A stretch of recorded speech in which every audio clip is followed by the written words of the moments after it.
Defendant Arguments.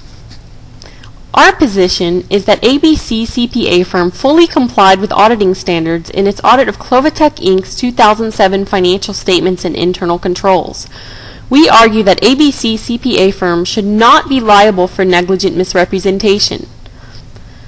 To help you understand why the auditor's actions were in fact not negligent, I would like to first give you a short background on what the auditor's responsibilities are in the financial reporting process. Then I will provide specific details about the 2007 audit of Clovatec Inc.'s internal controls to show that the auditor performed well within the duty of care required by the audit standards in the U.S.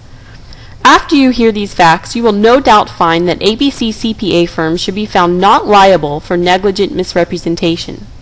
An auditor's job is to reduce the probability that people receive misstated financial statements, but auditors cannot provide 100% assurance that the financial statements are accurate. Auditors could potentially find every misstatement, but to do so, they would have to examine every single transaction in which a company took part. This would make the cost of an audit so high that no one would be able to afford an audit at all. Instead, auditors examine a subset of transactions by using their professional judgment and sophisticated sampling techniques.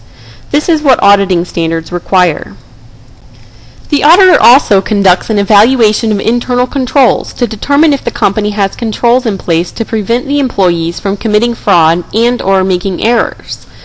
Since the auditor cannot possibly look at every transaction, high-quality internal controls are important because they provide additional assurance that the company's financial statements are accurate.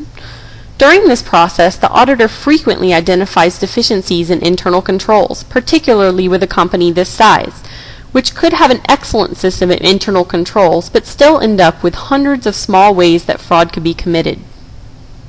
Most of the time, these deficiencies are deemed to be immaterial, in the sense that they will not likely lead to large discrepancies in the financial statement figures. These deficiencies are privately disclosed to the company so that they can improve internal controls, and many times the company is able to resolve the issue before it becomes a problem. However, unless the auditor believes that an unresolved deficiency could lead to a large error in the financial statements, audit standards do not require that auditors modify their opinions about the company's financial statements and internal controls, and they are not required to disclose anything about the deficiencies to the public. The plaintiff is arguing that if the auditor had performed procedures correctly, they would have known that there was an increased risk of error and fraud in the company and would have modified their opinion accordingly. Unfortunately, the decisions made by auditors are not always black and white. It is well known in the professional community that the audit of internal controls is a difficult process that requires auditors to rely heavily on their professional judgment and instincts in certain situations. At times, there isn't solid evidence that the auditor can collect to support their judgments. In this particular situation, during their audit of the 2007 financial statements and internal controls of Clovatec Inc., ABC CPA firm discovered and documented 334 internal control deficiencies in various areas in the company, an average amount for a company of this size. All of these deficiencies were either corrected by Clovatec Inc., or the auditor decided that the deficiency was not likely to expose the company to large errors in the financial statements. One of these 334 deficiencies was in the internal controls for tracking and recording inventory. This deficiency was identified when the auditor examined inventory records at 3 different offices to make sure that employees were tracking and recording inventory properly. Only one record out of the records examined indicated that inventory counts and records may not be consistently updated and errors may not be resolved.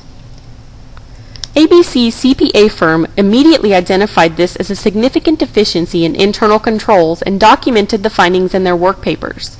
To see whether the deficiency could be a larger issue, the auditor expanded their sample to examine an additional sample of records and found no other indication that the inventory count and record-keeping procedures were deficient. In their routine procedures to test for the accuracy of revenue figures, the auditor also examined a sample of sales transactions and found them all to be legitimate sales.